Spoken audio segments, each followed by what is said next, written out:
Hey guys, welcome back to another episode of the Northeast Georgia Real Estate Podcast. As you can see in the background, we are at the lovely Red and Black here in Athens, and I'm accompanied by Miss Charlotte Varnum. So I know about you. Why don't you do me a favor and take a step back and tell everybody kind of who you are, what you do, and kind of where we're at. Yeah, totally. So I'm Charlotte Varnum. I am the executive director of the Red and Black, which is the independent, nonprofit, student-led news organization serving Athens and UGA communities since 1893. So 2023 actually makes 130 years of service to the community, which is very cool.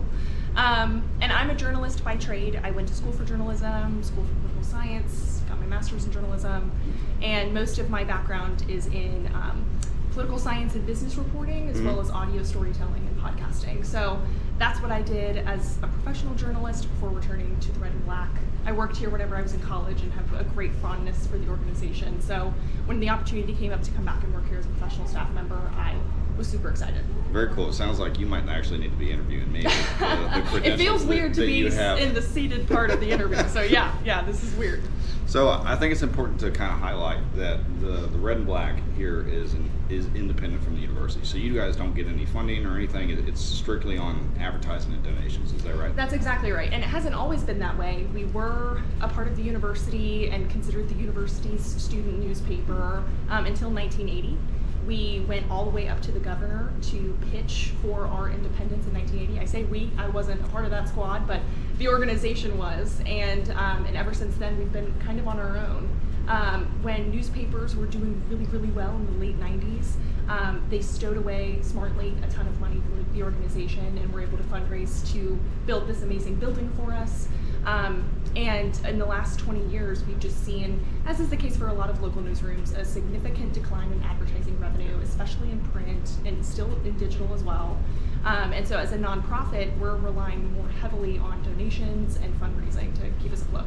Yeah, I can see how adapt and overcome would be the name of the game in this industry. So speaking of that, how has that been with your guys' transition from primarily print, just as an industry, not y'all just specifically, to the digital side? And what successes have you guys seen in that regard? Yeah, I think it's been a challenge for the entire industry, but specifically at the local news level, because the way that we receive information on a day-to-day basis has changed, and it's become more accessible, which in many ways is fantastic, right? We believe in this industry that it's a service industry, that we are serving the people knowledge so that they can make better decisions in their day-to-day and what matters to them. But that becomes harder when information is accessible on social media and for free. And we've always been a free publication, but that also changes where advertisers are spending their dollars. And so when the marketplace has been ballooned to such an expanded degree, that means that there's endless opportunities for advertisers to go and get what they would need from their goals. And that kind of leaves local news in the dust a little bit. And so that we've needed to adapt significantly to make our advertising more accessible to local businesses, for example, instead of always chasing national clients. But even more than that, we've really expanded into what we can offer digitally to the communities. It is a student-led newsroom, so we really allow them the opportunity to pursue stories in ways that they are receiving them, right? So TikTok, vertical video, all that kind of stuff is happening right now. It's just about how do we monetize that? And so I think that that's where the business side comes into frame, and on digital stuff, it's kind of hard to legitimize the product in a way that you can earn some revenue on it. And so that's where we have kind of pivoted our strategy a lot to explain what our mission is and what we're doing for the community and for the students as we're training them for careers in media and business and advertising, as a way to hopefully foster more community support around what we're doing. Well, I think that's fantastic, and you touched on something that's kind of near and dear to my heart and a lot of the other individuals that I've interviewed in the local area. One specifically, David Bradley, the president of the Chamber of Commerce here in Athens.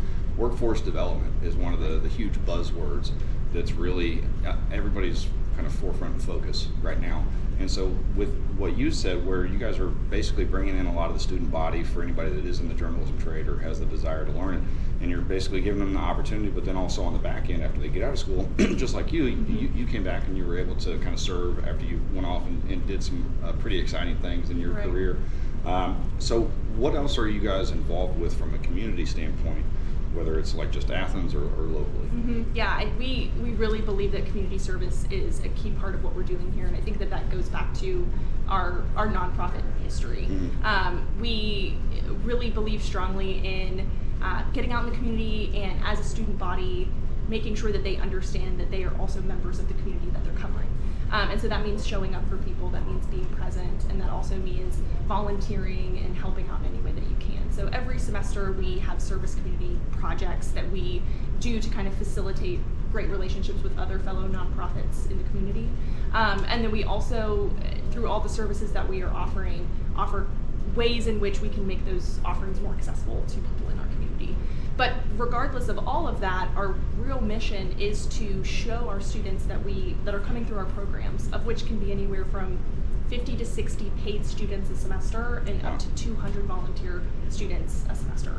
So we see hundreds of UGA students come through who are majoring in all sorts of things, not just journalism and not just business, that are captivated by what we're doing here and want to be able to contribute to their community in a meaningful way. And so we're showing them that there's more ways that you can do that than just writing an article or publishing a photo. That's still a really great service to our community, but we have a lot of access and we have a lot of eyeballs, and we want to use that for good.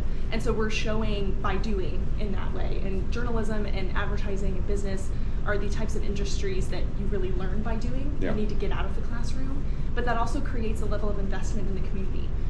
And so that's why I think people like me have come back, because whenever I worked at the Red and Black as a student, I really felt like the Athens and UGA communities became mine at that point, instead of I was just a visitor. You embodied I'm not it. from here. I embodied it. Yeah. I feel like I spent enough time with people in my community and with other community organizations and at city council meetings and that sort of thing. I feel like I had earned my status as a townie now, right? And so I think that created a lot of investment and a lot of love and affinity for Athens. And my story is not unique. I mean, we've got 3 or 4 other professional staff members like myself who came back to Athens after coming to school here because of their relationships with our organization. And so I think that's an important lesson that we're learning in the process of doing. I think there's a lot to be said about that, because, correct me if I'm wrong, but you went off after you left here originally, and you went to the national kind of news networks and did a couple things over there. Can you talk about that at all? Yeah, absolutely. So I went and worked for National Public Radio, Bloomberg Radio and Television, this nonprofit organization called the Outlaw Ocean Project, which is an offshoot of the New York Times series by the same name and a best-selling book by the same name. And so I did a lot of work covering business for the 1%, covering business for the international stock market, and also covering lawlessness and high crimes on the high seas. There are about 56 million people that live and work on the high seas, and so that's an entire country's worth of a population of people that are underserved. And so I think that's really where I got a love for serving underserved communities by way of telling their stories and giving them a voice. It just was incredibly challenging work.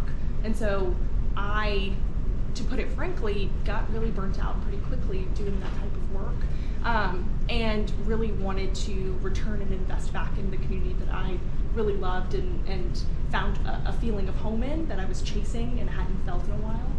And that's what brought me back to Athens. And really, I think that local journalism is truly the most important sector of journalism out there. It's about what happens in your backyard, it's about the movers and shakers in your community, and that's what impacts you daily. And that's what also grounds you when global news gets really challenging, like it is today. Yeah, it gets a little overwhelming. Absolutely. And it's like, for me, like I don't personally watch national news just because, for one, there's a lot going on. Yeah. For 2, what's the direct impact that it has on you and your local community? Right. 3, what can you potentially do about any of that? So I think it is important. If you're going to focus on anything, focus on what's national or what's local and around you. Mm-hmm. So then that way you can potentially get involved if there is something going on. Absolutely. And if you agree or disagree with what's going on in your local community, there are action items built in, right? You can get involved, you can have an impact. And I think that's really special, and I think that Athens is very civically minded and cares about its community, and that also feels unique among its population. And that's a really special thing to be a part of. So outside of you guys, I know that we already touched on the fact that you're independent from the university. Are there other news publications in the area that you guys, quote unquote, compete with? And if there are, what separates you guys or what makes you guys different from any of the other local competitors that are in the market? Yeah, absolutely. I mean, I think the marketplace has been significantly dwindled. I know that there used to be a lot of other fellow local news organizations. I won't call them competitors because I think that a community is strongest when we have the most amount of local outlets possible. And so while the Red and Black has in the last decade or so been fulfilling a greater need as other local outlets have declined, it's not for the benefit of the entire community that we have fewer and fewer local news organizations. We have the Athens Banner Herald and we have Flagpole Magazine, both of which are really strong but really limited publications in our area that are still doing really great work and covering what they can or covering what is among their missions. But the Athens Banner Herald specifically, being a part of a greater media conglomerate, is kind of at the mercy of the greater national market for local news. And so I think that that's where we've seen a shift in the local news market to go more towards nonprofit media, locally owned, family owned businesses again, and publicly supported, right? And so I think that when we think about sustainability, is a critical part of what we do, and similar structure to what Flagpole does, for example. And I will say that we have very different offerings from one another, even though we seem very similar.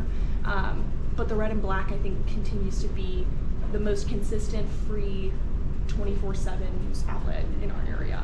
And it's professional students out there doing the work for our community. And I think that is also not necessarily a rarity among other independent media across the world, right? But it is something that is eye-opening and really important to reflect on, I think, as a community.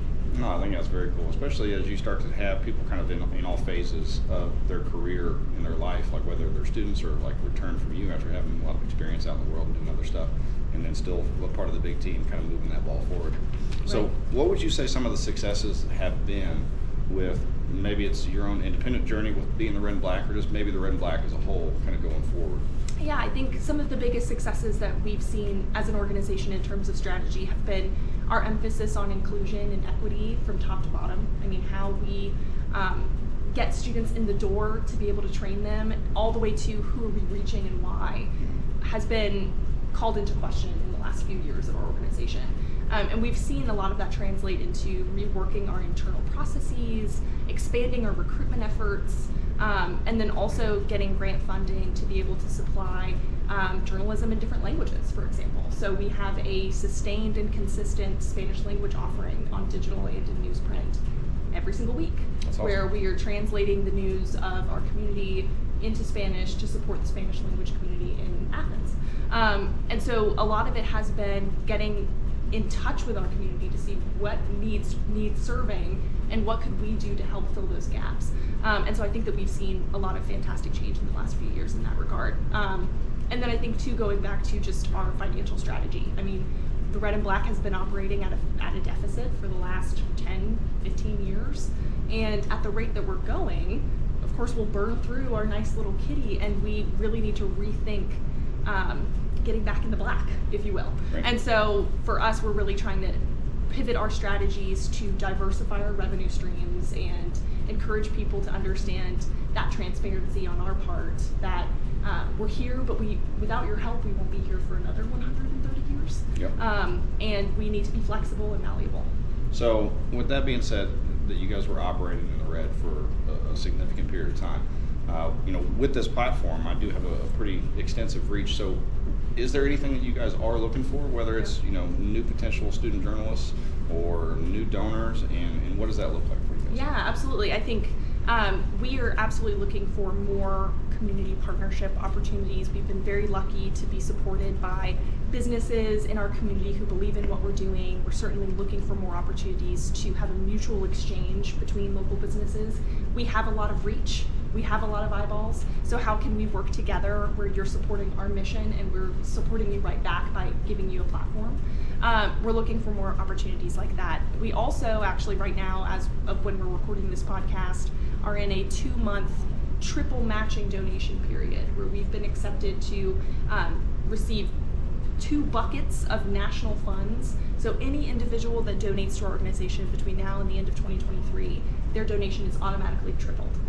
It's an incredibly crucial time in our year when it comes to ensuring the success for years to come. So we're specifically fundraising around student scholarships. We have a student scholarship program that are need-based scholarships and merit-based scholarships to support students after they graduate and while they're still here at the Red and Black, help them complete their degrees and support their early careers. And we also have a awesome squad of sports and photojournalists covering the Georgia Bulldogs right now. And as we head into the postseason and hopefully continue heading into the postseason, that's an expensive travel opportunity for them. But we will absolutely send up to 5 people to cover all of those away games, but those can get expensive. So those 2 specific things are what we're using the time between now and the end of 2023 fundraising around to support the students. And all donations given are tripled, which is, again, so special and so amazing. So those are some really important initiatives that we're pursuing right now. Well, that's a huge opportunity, not only for you guys, but also anybody that feels a little philanthropic on being able to support the mission. So any business owners, you had touched on this, where if they were looking for an additional advertising outlet, could use you guys. Can you touch on that a little bit? Absolutely. So we have a unique opportunity at the Red and Black where we have a lot of in-house graphic design, skills, if you will. So we offer to businesses discounted graphic design needs, any sort of, design that you need. It could be a brochure or business cards or photography for your staff, headshots, what we call environmental photos to be able to use for promotional reasons. So that is an expanded offering through our creative agency that we just had a ribbon cutting for last month, which is super exciting. It's called Extra, and these are basically just expanded extra offerings that we are offering in addition to advertising. And so not only can we provide advertising opportunities in all of our publications and online and across all of our digital inventory, we also can just help you as a business to professionalize your view to the rest of the community at a rate that is probably one of the more competitive rates in our community because we're a nonprofit and because we are training student journalists in the process. So we really aren't here to be for profit. We're here to provide another service at a means that's much more accessible. And so on top of that, we right now are kind of pursuing what we call community matching partnerships. And so for businesses that maybe aren't looking for a refresh of their brand or they feel comfortable and confident with how their brand is positioned in the community, but maybe they're just trying to elevate brand awareness, similar to what the Red and Black feels like we're always doing, then that's a unique partnership that we have that we, especially around Newsmatch or around our big fundraising terms, that if we can say that, hey, and I can shout out one of our community matchers, hey, we have Chastain and Associates that are also willing to support us. They believe in our mission. Won't you consider donating? And that really moves the needle. It does, to be able to show that it's not just us that believes in our mission, it's other huge business movers and shakers in our community. I think that builds a level of credibility and trust in what we're doing. Well, I love that. And I talk to hundreds of business owners on a weekly basis here, not only the Athens market, but just Northeast Georgia as a whole, hence the name of the podcast. So if anybody watches this or listens to it and catches wind and you are a local business, maybe you are looking for a rebrand like what Charlotte was referring to, or maybe you just want to get some additional exposure, I would highly advocate that you reach out to Charlotte. We'll have your contact information directly somewhere around this video or in the video description. But before we close out, do you have any maybe success tips or anybody that's potentially interested in getting into journalism or anything like that you can just drop some gold nuggets on? Yeah, no, absolutely. I think that one of the biggest things that we teach is, regardless of if you're wanting to actually go into the journalism industry or not, one of the best things that you can learn how to do is talk to people and write. That is 2 invaluable skills that will apply to literally every industry. I'm sure that you can even attest to that knowing how to talk to people, being able to just walk up to somebody and strike up a conversation and have an innate captured sense of curiosity, that is going to make you a successful individual, business owner, entrepreneur, servant leader, whatever you might want to be in whatever industry that looks like. And so that is why I think we appeal in terms of recruiting students from all over campus, not just journalists, because they understand that those are really important skills that employers are looking for or that they might be looking to hone for their own potential future business goals. And so writing skills and people skills, Those are some of the biggest things that you can learn how to do, and one of the easiest ways to do that is to be on assignment, having to go cover a concert or having to go cover a festival or a city council meeting, and being forced, because you need to get the news out to the community, to going up to people and asking them questions. It's incredibly nerve-wracking, it's incredibly panic-stricken, but it really gets you out of your comfort zone. It makes you comfortable around people, and those people skills are just so applicable to whatever it is that you decide to do. So I think that that's one of the biggest values that we bring to the people that come through our door.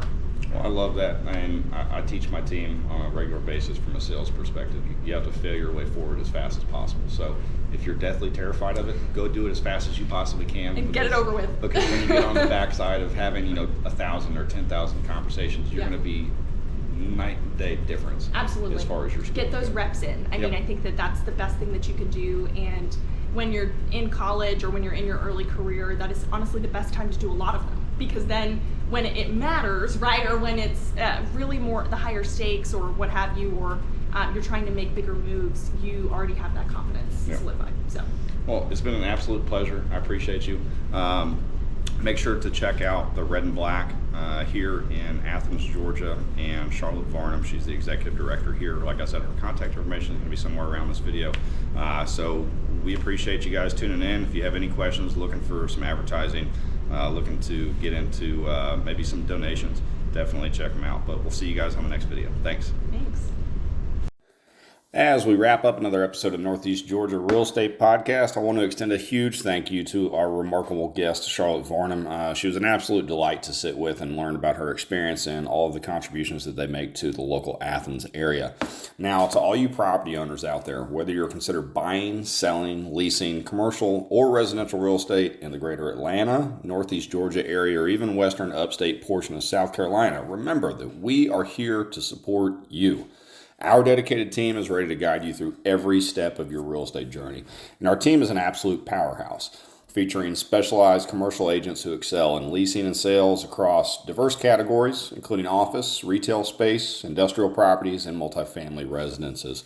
On the residential side, our agents specialize in everything from traditional single-family homes to luxury estates, and even navigating the intricate world of REOs and short sales.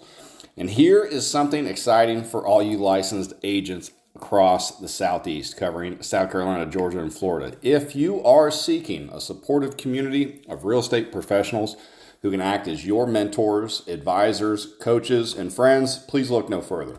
Here at VPR First Team, we provide exclusive one-on-one access to some of the most successful commercial and residential realtors and brokers in the field. So if you're looking to learn, grow, and thrive in your real estate career, or if you're just on the hunt for a new home, please don't hesitate to reach out to us. We're here to make your journey a smoother one. So thanks again for joining us on this episode of the Northeast Georgia Podcast. If you enjoyed the insights shared today, remember, subscribe, rate, leave us a comment, review. And until next time, keep those dreams alive, and we'll catch you on the next episode.